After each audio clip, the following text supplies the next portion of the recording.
Okay, so we're going to do some training on the CNC plasma cutter. First of all,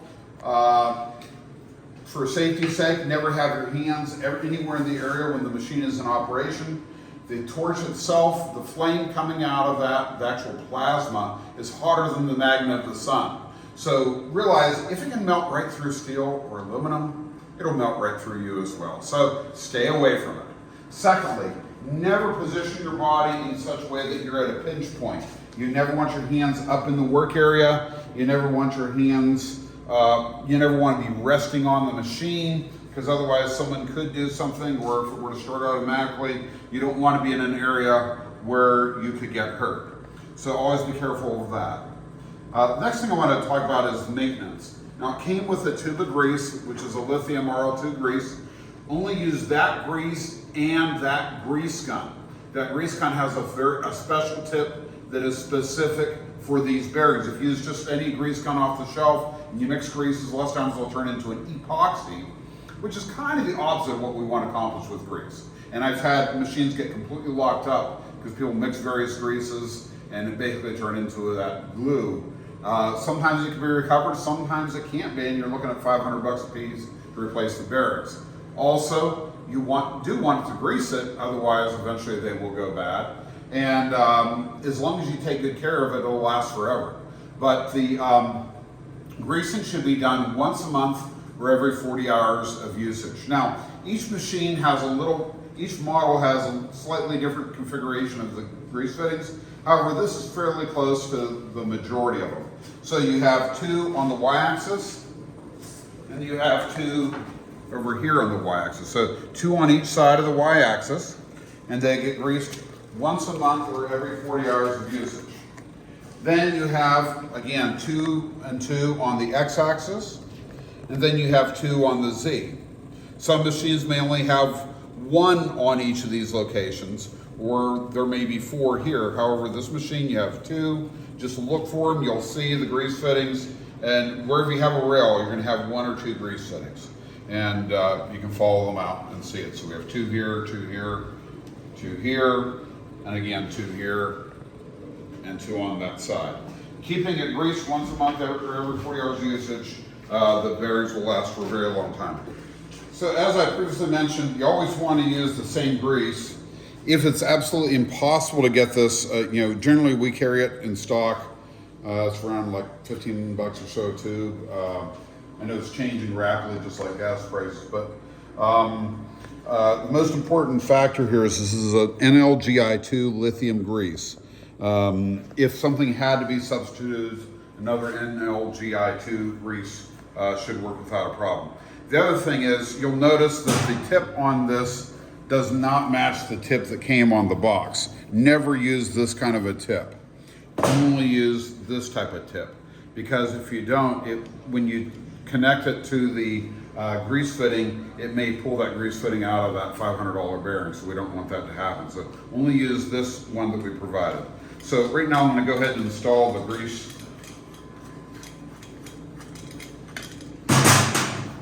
into the grease gun.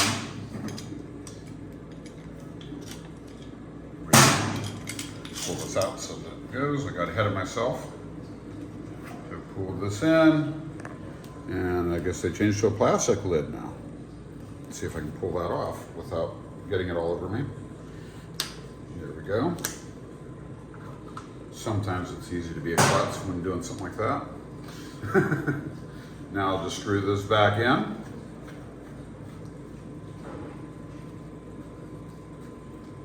And then we can dispose of these the proper way. To do the grease gun now, I'm just going to release this.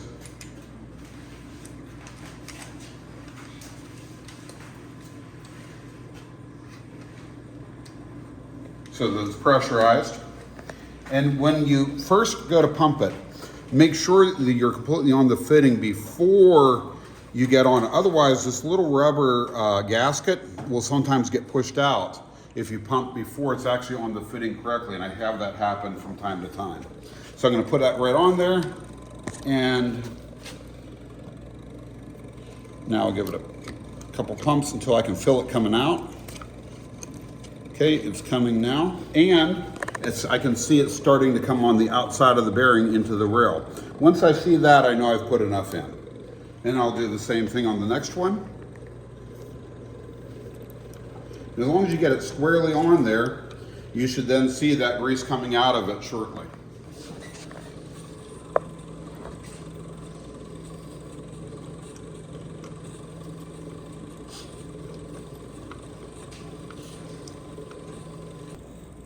It might be easier to just move it to the other side of the machine. So I actually was not making good contact, which again, if I was at a little better angle, that probably wouldn't happen.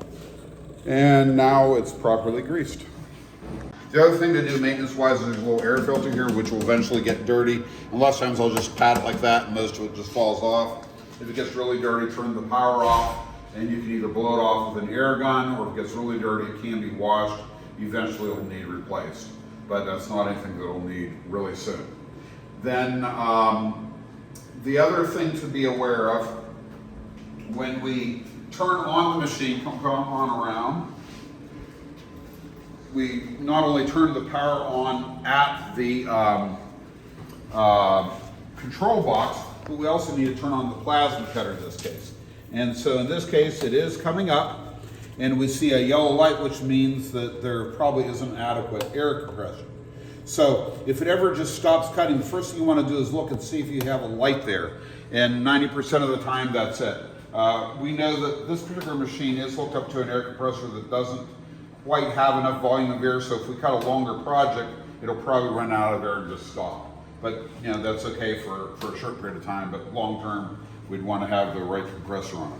This particular one also has the optional multi-stage desiccant dryer system, which is really good, because if this is hooked up through the air compressor, this will capture the majority of the moisture that could possibly get in the way. Next thing I want to do is come up to the torch head itself. And the torch head itself, actually I'm going to go ahead and shut the power off here again so we don't get an error. And what I'm going to do is pull this wire off of here, which whenever it's running, this wire has to be on it in order for the touch off to work. And then I'm just going to loosen this up. And there are two different types of consumables on this model of torch. And this one has fine cut consumables in it. Now, when you change between the regular cut and the fine cut, the swirl ring,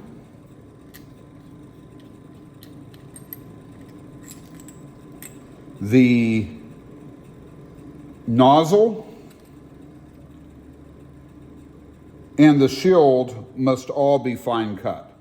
The electrode itself can be used between different ones. So we want to do that.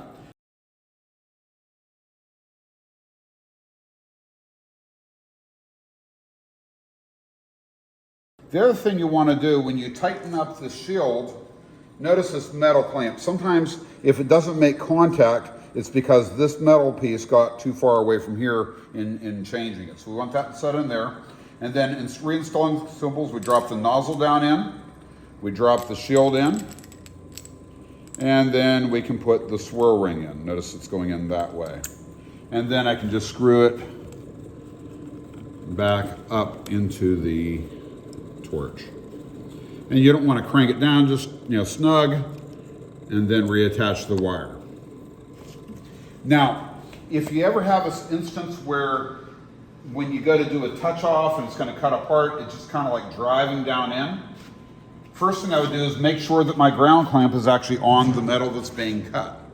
Secondly, it could also be the fact that the metal may be non-conductive because there's a coating of paint, a clear coat, thick rust.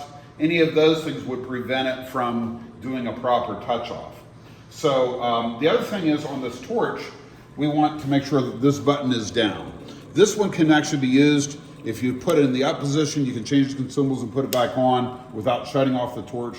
However, my personal preference is to shut off the torch and turn it back on, so that way the whole thing is being reset when you do that process. Now, next we're going to go into the actual control software. Now the machine's all greased and ready to go. We have our 90 to 100 psi air line connected to the plasma torch, And now we can turn on the machine. When you first turn it on, press it and hold it for a second or two. Sometimes it just takes a little bit of time to register and then kick on. And then I also like to make sure that this is released. So if I press it in and twist it clockwise to release, if you just twist it clockwise, you know, it'll release. When you first turn on, you're going to want to wait at least 10, maybe as much as 20 seconds to allow the processor in the machine to boot up. So there is a computer inside of the machine as well as the laptop that's commanding it. So by now I'm sure it's enough time for it to boot it up. So I'm going to double click on plasma control.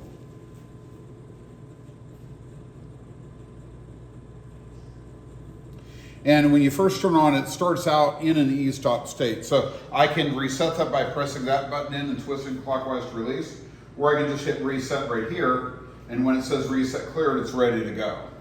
The next thing I'm going to do is hit cycle start, because we see these dashes, and so with these dashes on the screen, that tells us that it needs to be homed. So we're going to home it.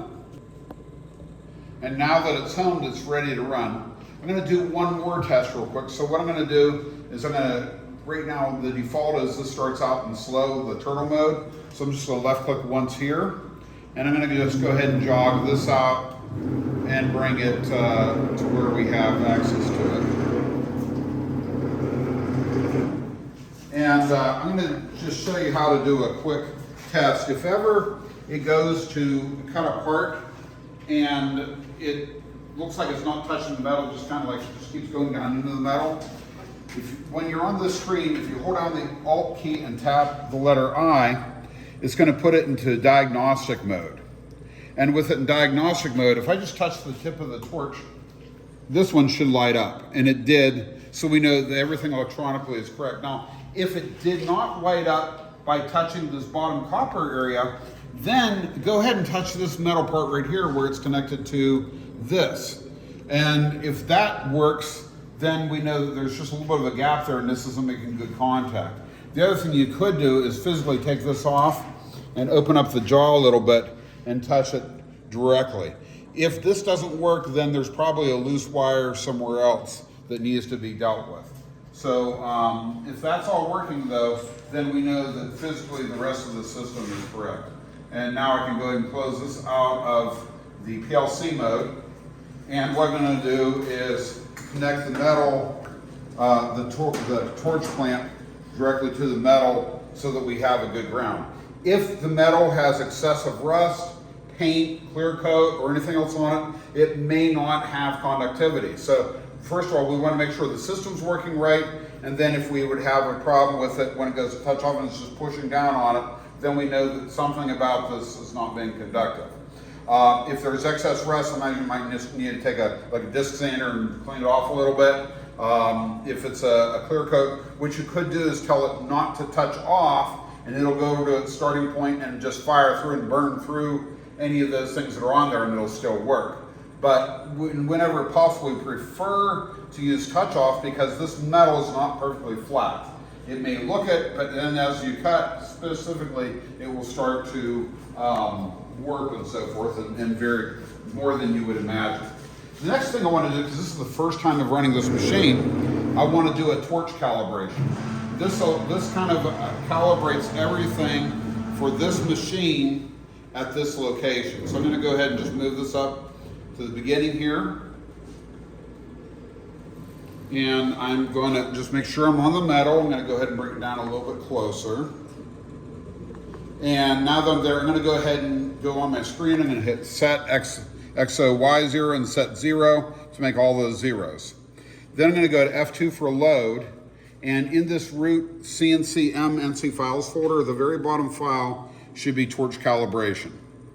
And at this point, we're just going to follow the command prompts on the screen. Also, we need to go to the profile manager, and we're going to tell it what we're using. So we have 14 gauge steel, and so PowerMax 45, fine cut, mild steel, 14 gauge. So I'm just going to hit done there. And then, so that's aligned. And now we're going to hit cycle start. And we're just going to follow the prompts. So I'm going to hit cycle start. I want to calibrate off of the x-axis. Then I'm going to hit resume. I'm going to go in a positive direction so it goes that way. and then we're going to hit cycle start and it's going to fire. When you're doing it, I usually either make sure you have either protective eye covering, or I just put my hand in front to block the view, so I'm not getting the flash. And then we take a quick look at it, and it should be about a 16th off of the part, which it is. So that is what we should have been. Yep. Then hit cycle start, and then the cut quality looks good as well. So I'm going to hit yes on the screen, and then cycle start, and then cycle start to finish calibration.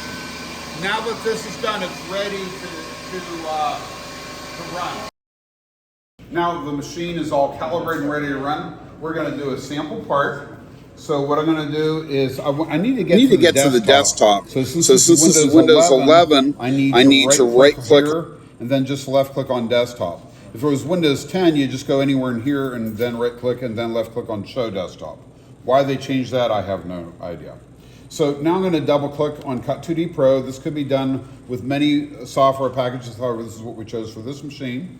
And now I'm going to hit File and New, and I'm just going to make a small area to cut here, and really the thickness does not matter, but I'm going to go ahead and just say reduce it down to like a 12 by 12 inch part, and I'll say it's 0.01 thick, even though it doesn't really matter. And I normally go from the corner of the part, and I'll hit OK. So the next thing I'm going to do is I'm going to hit T for text, and I'm going to go and select the font I want, and there are two fonts on here, Plaz AR and Plaz Sten. So I'm going to come in here and grab those fonts, so Plaz AR, and I'm just going to write ABC because these particular letters show the beauty of using a plasma type font. And then now that it's made, I'm just going to make it a little bit larger. And the other thing is when you're plasma cutting it, the curve varies. It's not as bad as like a big router bit, but it's still kind of like a fat marker. So these may be touching each other. So what I'm going to do next is click on this Edit Text and Spacing. And then if I left click between them, it comes closer together. If I hold down the Shift key, I can kern them, change the kerning to make them farther apart. And that's about what I want it to look like. So now I'm just going to click here on this pick tool, and I'm going to go ahead and make a rectangle, and I'm going to just use a corner, and I could have it with square corners, or I could say radius to external and give it a radius, which looks a little bit nicer. And now I can just click here and drag down, and we now have our rectangle around it with radius corners. Next thing I want to do is make sure they're centered on each other, so I'm just going to window around everything. Click on this one. These ones will align it to parts of the stock. This one will align them to each other. So I'm just going to click on this one. And then if I wanted to, I could move it up, down, whatever from there. What I'm going to do is just go ahead and click on it an extra time and just drag it down towards this corner, so that way we're not moving way up above our start point. Last thing we need to do is do our toolpath and then save the toolpath. So I'm going to click on Toolpaths. I'm going to click on Profile Toolpath. And again, I don't really care about the thickness, but what we want to do is make sure that it's only making one pass. So, you know, maybe I should just put in a really small amount to make sure that it doesn't try to make multiple passes here. And I want to cut right on the lines. And next I'm going to hit Calculate. And then I can just hit Close here and then save my toolpath. So I'm going to save it. I want all visible paths to be in one file. For this model, we want Centroid Plasma, and we're just going to hit Save Toolpath. Wait, I'm going to back up a second. If this was on router or some other machine, then switch it to Plasma and we should see that. So I'll hit Save Toolpath, and I normally save all of my actual work onto the C drive in a folder called 0NC Work, and I'm just going to call this ABC. Hit Save, minimize the CAD CAM. If the jogging isn't back up, we can just click down here to bring it back up, and just by clicking on these, we can toggle them on or off the screen. Next, I'm going to hit F2 for load. Go to the C drive, go to 0 NC work, and find ABC. I'm going to re-zero it. I'm going to just move it up a little bit. And I'm only going to change the Y. So set Y0, X and Z are good where they're at. Next thing I'm going to do is just hit graph, F8. I see that it is the program I thought I made and loaded the correct one. I'm going to hit escape. And now we can hit cycle start. And for any students in the room, have your eye cover on.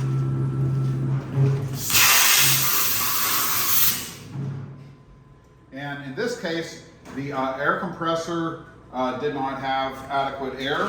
Come around, and I want this to be on film. And you can see the air light lighting up because this air compressor didn't have sufficient air to run the part. So we will restart it, but this actually gives us the ability to show you how you can back it up to continue where the air occurs. This can happen in plasma. So what we're going to do is now click on rewind, and I can keep backing it up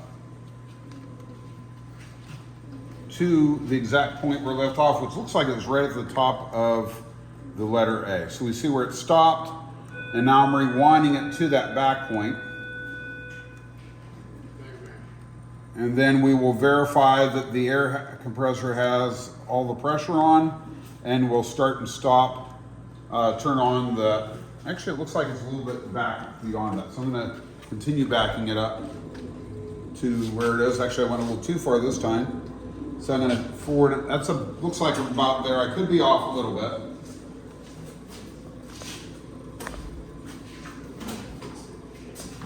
Okay, we've reset it.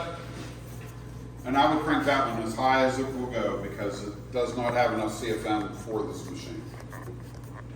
So this is kind of a worst case example. Yeah, 90 to 120. Okay, so now I'm just going to hit cycle start, and hopefully we're at the right spot, and we'll continue where we left off.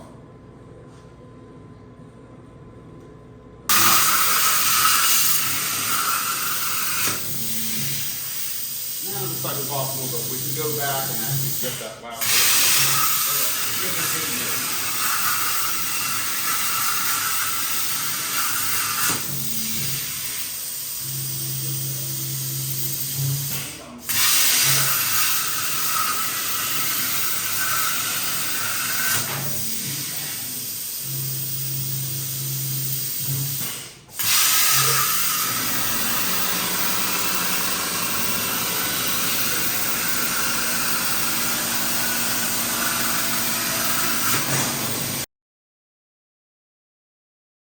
Okay, so we're going to go back into the CAD/CAM software, and I'm going to delete what we already have, but it looks like it's still there, and that's because the toolpaths are still there. So I'm going to come over here and just simply delete it, so now we're down to nothing.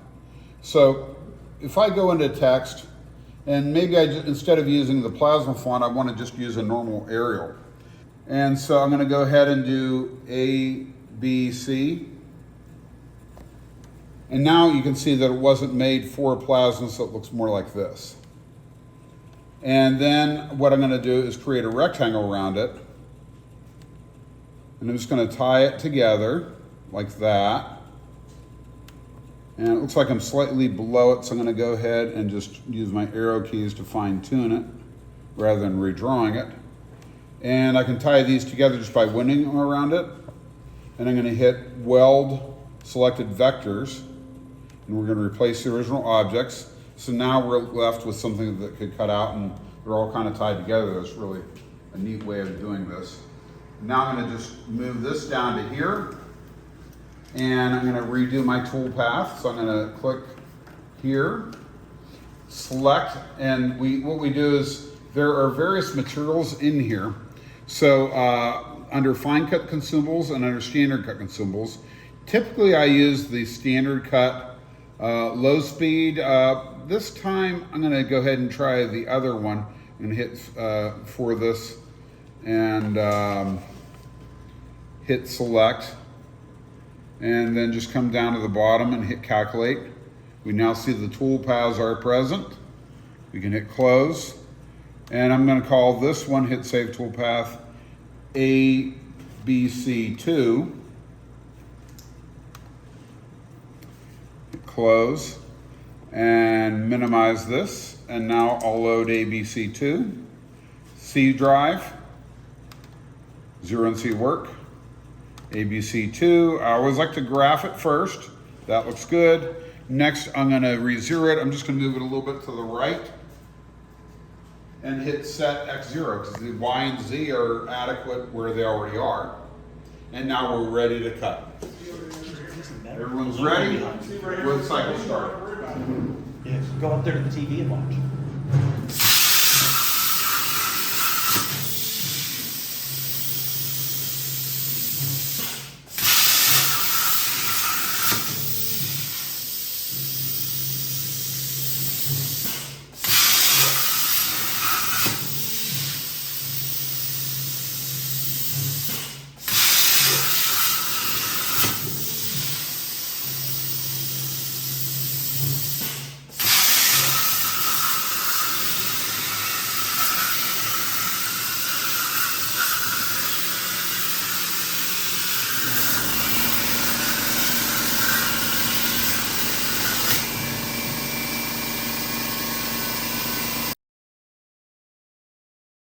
Okay, now that we're done cutting our parts, we're going to go to F10 for shutdown, F1 for park, and then we're going to hit cycle start so that the machine goes back close to the home switches.